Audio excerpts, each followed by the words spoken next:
Hiya cháirde is Misha Jamie agus tá so I Ganamara ag an mó fethe cethir.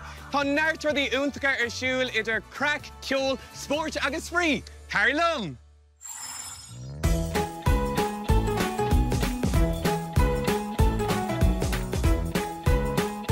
An tusa spar na mission, ní féad lumsa dul sús ar mo mar híine ar curva. Is achlíocht úntach é yoga do a chorp agus bhí páistí a mó fethe cethir an chróga ag ghlacha páirt sa Chardlin. Bhí sé dechar cumad sús leo in áiríre.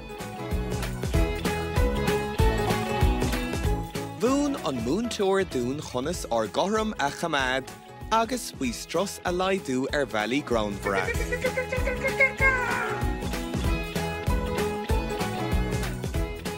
Is dócha cinnte gwyl ní smó clachta ag tastáil túm.